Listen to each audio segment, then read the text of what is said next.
Hello, everyone. As you can hear from this morning, from where we started off from and what we're going to be continuing with, security is the topic du jour this morning. And we're continuing in the same vein with LANCK Telecom. So I'd like to welcome to our show, Igor Skutsenya. Igor, hi. Great to see you. Hi. Hi. Nice meeting you. Yeah, nice you being here. So you are the business development manager for everything VAS oriented with LANCK Telecom. Would you like to tell the audience who LANCK Telecom is and a little bit more about yourself as well? Sure. A pleasure. My name is Igor Skutsenya. I work for LANCK Telecom in value-added service business development, and I'm heavily involved in our anti-fraud products, in our RCS activities that we do. We do a lot in that regard, and also anything that could attract new clients and make sure that current clients get better value. I like to be involved. Fantastic. LANCK Telecom is, sorry, LANCK carry on. Thank you. LANCK Telecom is an international transit operator. We process voice, SMS, RCS, and lots of enterprise services. And what you haven't said is you're 20 years old, because I remember your post not so long ago. I think it was several months ago, saying you're 20 years old as a company. So you've been around a long time. LANCK Telecom, yes. I'm slightly older than that. Well, yeah. And I'm slightly older than that, whatever that is. I can tell you, I can guarantee you that, sir. But anyway, you're here to talk about a paradigm shift, moving from individual protection to a collective defense network in security. So Igor is now going to deliver his presentation. I'll be back with him a little later to talk with him about the subject. Igor, enjoy the presentation. Sure. Thank you. Sure. Thank you. Hello and welcome to the presentation of the day. As we talked before, my name is Igor Skutsenya and I work for LANCK Telecom. And we would like to discuss a presentation about bringing a paradigm shift in fraud management. As you can see, we have two presentation headers instead of one. It's kind of a foreshadowing of what we will talk about. Typical situation is every business is mute about how their business is protected from fraud. Businesses only share a fraction of data with others. They exchange it via formal channels that are slow, and it really could have been working better.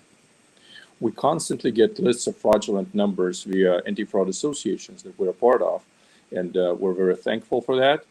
But the damage with these numbers is typically already done. And we would like to change this approach for a better one. We will change the exclusive protection to an inclusive approach, and from individual protection to a collective defense network. We will also explore conventional approach of analysis and statistics and how this approach evolves into the need of validation of every call.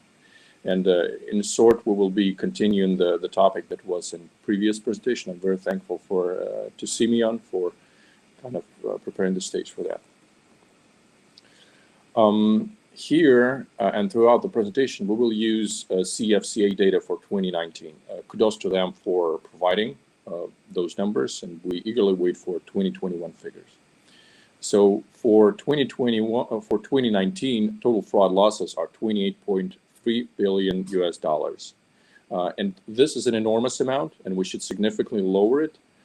These are our direct losses, the funds that we could use for infrastructure, for developing and integrating new solutions, and perhaps give better offers to clients and partners. It also is a feeding base for criminals. They use these funds to continue what they're doing and making lives of other people and businesses miserable. PBX hacking, 1GIRI, 1GIRI 2.0, robocalls, interconnect bypass, CLI spoofing, call stretching, short stopping, false sensor supervision. All these amount to more than $11 billion per year. So the topic we'd like to explore is that what if we could make these losses go away? What if we had $11 billion every year in addition to what we already have? And our industry is very expensive to be. Anyone who dealt with any kind of software and hardware procurement would say that being a telecom provider is expensive. Also, the margins are pretty low because competition among service providers and alternative channels is growing every year. All in all, we could use that much cash, all of us. And today we will tell how we can make it happen. We can save up to $11 billion by changing the way that we do fraud management. This global shift of fraud management is possible through introduction of validation of calls and matching call details in real time. We go from statistical analysis to validation of every call. Instead of using past and sometimes irrelevant data, we use only the needed data that is particular to each call, unchanged by any parties, and allowing to make the most effective decision. We go from individual security, where each and every company must do their best and allocate as much resources as possible to counter fraud and minimize losses, to collective defense network, where anti-fraud does not mean maximum effort, maximum resource available. It's the network that protects each other, not each on his own. And consequently, we go from protection of a company to protection of industry as a whole. We make industry safe for participants and clients, transparent and manageable for regulators and anti-fraud measures of validation. A standard with easy and cost-effective compliance. So the evolution of traditional fraud management system went on tracks of pattern analysis, as you could see in the first column, case analysis, the second column represents it, and blocking practices, the third column on the right. Well, I mean, the right column. With pattern analysis on the left, at first we only had restriction lists, then introduced threshold-based rules, then introduced machine learning for faster fraud pattern discovery. With case analysis in the middle, we had a CDR-based analysis that went on to gathering information automatically, but with manual decision-making, receiving alerts with obviously fraudulent cases. Blocking practices on the right went from blocking entire number ranges and destinations to avoid losses to granular approach, when blockage is done as precise and cautious as possible. But still not just the fraudulent numbers, but the numbers peculiar to fraudulent and suspicious cases. This would mean false positives and false negatives, and we'll talk about those a bit later. What we have is that real-time instant validation of each call is the next evolutionary step for each of these tracks. We have a pattern in case analysis with only relevant real-time data and instant matching of call details from relevant party. Consequently, blocking is applied to each and every call separately. Conventional fraud systems have a defined process that has obvious flaws. At first, we'd like to point the delays to the decision that increase damage by fraud, sadly. There is a delay with traffic procession. This means that when traffic is not blocked right away and allowed to go through, the damage will be sustained. There is delay with traffic flow data obtaining. Since CDR upload or other data gathering is done each 5 or 10 or 30 minutes, damage continues. When it's done, decision isn't yet made, meaning operators sustain damage. Analysis of obtained data isn't done instantly as well.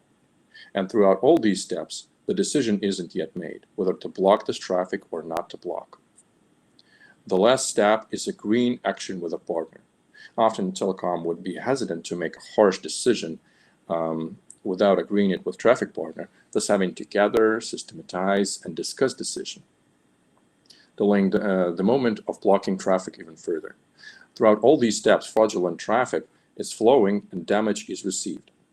We must also realize that even the best statistical analysis would only be an educated guess, with a share of false positives, where legal traffic is perceived as fraudulent, and false negatives, when the analysis will not pin fraudulent traffic.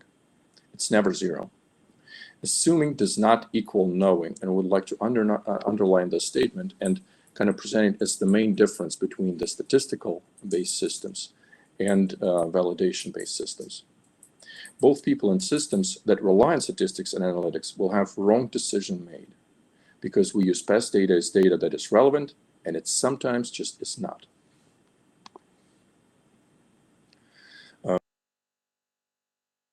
I just wanted to ask the audience if they drive a manual gearbox or automatic one. Good. The analogy, I think, is very, very good. We talked about this before, so go for it. Yeah. Okay. Do you see my screen now? Now we do. Yes. Okay. Okay. then let's continue. I guess it's, yeah, this is something, and I would like to ask the audience, how many people do you know who switch to automatic transmission and then return to manual? So this is another question that, you know, people that are stuck in traffic are constantly asking themselves when they need to shift gears manually to just travel just several meters. And to point it out even further, we would like to illustrate what people with manual gearbox should, all the actions that should be performed to just drive, you know, when the traffic light is green for that brief moment. You do a bunch of operations that, you know, like you should balance your hand to feet coordination, make sure you don't hit anyone. You should be aware of other cars, etc., etc. And this is kind of a sequence of actions that we're not sure that should be there. And not too many people enjoy doing this, and I guess people are better off if done automatically. And this is exactly the change that we bring. It's a market-driven change, introducing a better product with larger value. So instead of the manual process delayed by preparation and loss of data, while still being not 100% reliable, we bring an instant automatic validation of call details. It does not require additional approval or resources and is applied to all calls, whether looking suspicious or not. And instant automatic comparison of call details between originating and terminating operators will reveal if there is change, meaning there's manipulation or fraud. So AB Handshake community, with introduction of this solution, brings necessary change and restores trust and transparency between telecom business partners.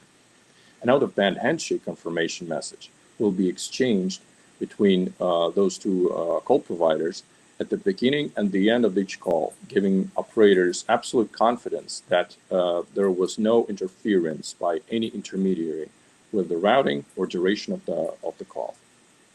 The power and precision of this fraud prevention technique leads to rapid growth of community of telcos that use AB Handshake. We create collective security, sending call details from two parties involved in a call to an encrypted out-of-band operator-to-operator channel with real-time comparison of such details and exchanging the results of the cross-validation. Remember how we had two headers in the beginning? It's because we have two parties involved in fraud management of each call. Fraud management is no longer an individual effort. You may say it takes two to tango. Mind you, it will not limit business with non-participants though. Calls will flow with them and business will not be affected. Although the operators that are on board and saw the effect AB Handshake brings will urge their partners to participate too. This is happening, and this is what we expect to happen throughout. So AB Handshake removes bad actors that change A numbers, route calls away from intended destination, changed bill call duration, or terminate traffic through SIM boxes. Previously, there was no remedy. Now AB Handshake uses secure communication protocol between originating and terminating operators, confirming details of every call, A number, B number, start of the call, and finish of the call. In this slide, we will have an attack with generated calls and call attempts typical for 1 Girin robocalls. These two scenarios amount for more than $3 billion in 2019, according to CFAA. And we don't have any doubts those were larger in 2020 and this year. In this scenario, call is originated on a hacker device and routed through intermediate carriers to a terminating network. So terminating switch sends the call data to terminating call registry to initiate call validation, and a termination verification request is sent to call registry on A number owning network. So after non-discovery of this call's details, call registry sends an origination verification response with no call, meaning the originating operator does not have the information about this call happening. So call registry on terminating side deduces it's an unconfirmed call scenario and sends a message to terminating switch to block this call. Oh, excuse me. In this slide, we will counter interconnect bypass and CLI spoofing that amount for 3.7 billion of US dollars for 2019. Sorry, we don't have updated figures yet, but it's safe to assume we have more than $4 billion for these two per annum now. As you can see, this fraud scenario is prevented as well by matching call details between originating and terminating operators. With fault sensor supervision, short stopping, and PBX hacking, they inflict more than 4.2 billion of US dollars in damages every year. And here's how we stop it. During short stopping, call is going from originating switch through the interconnect network, but it is routed to a hacker device by one of the intermediate carriers. The originating operator switch sends call details to call registry sends an origination verification request to call registry at terminating side, and terminating side sends a termination response with no call data found. So both parties deduce it's a short stopping scenario and send a message to the switch to block this call.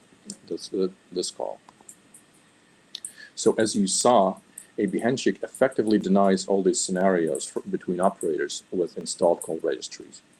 Let's have a specific example with old paradigm of fraud management. We can refer to GLF's code of conduct. And mind you, we're not criticizing it. It's just that it's a good example of proven policy built by old principles. GLF demands sticking to a code of conduct for every participant and putting pressure on every business as if it's an individual that must accept norms. Overall, all principles are about individual effort and perfecting one's own tools and techniques. And these principles are doing a better business instead of making the business better. It's about training instead of actual learning. It's about concealing the information and not revealing information to the industry instead of sharing it. And it's about individual protection of each separate company, not about collective security. And deciding, and it's as we talked about before, with assuming does not equal knowing. Operators must decide which calls are fraudulent instead of knowing for sure. So we think that these concepts and this approach is no longer the best to follow. We'd like to introduce new principles and new paradigm of fraud management. We'd like to be restoring and protecting business environment as a whole. We will have communication providers determine strategy and policy. We will have collective protection and fraud-free traffic exchange between the operators that use AB handshake or any other validation solution. This already is happening with operators that use AB handshake and leads them to better service, higher quality, less costs associated with fraud management, because as we could see with an example of manual gearbox and automatic gearbox, you just need to devote less resources and less man hours to make the system running. And this leads to no losses between participants of the validation network. So we would like to invite you to the new world of telecom service, a better world, a safer world, where fraud is rooted out and doesn't come back. Thank you very much.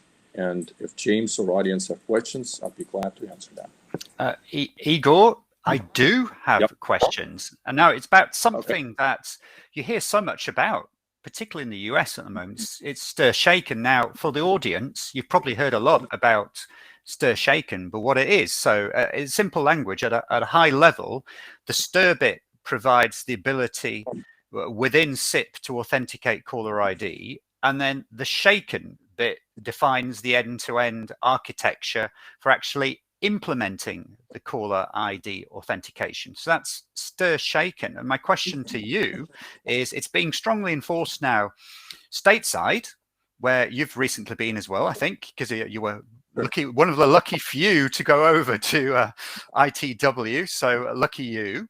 You went over there. But what's your opinion about stir shaken, and what are the key differences between AB handshake, which you've just described, and stir shaken? Sure, it's a good idea, and we see that this is kind of a government response and government-driven response to a problem of robocalls. And we think that validation is obviously happening, but our solution is market-driven. Since we are a market player, we know a bit more about the needs and expectations of telecom operators. We are covering a lot more scenarios. We're not only covering robocalls, but as you saw, we're covering a lot more than that. We think that our solution is a bit lighter, and it's an overall, it's a better response to the problem that STIR/SHAKEN addresses. Obviously, we will respect the effort by the government and regulators. But what happens if one has the AB handshake, the other one has implemented STIR/SHAKEN, is following the STIR/SHAKEN principle? How does that work together? Right now, the validations are not compatible yet.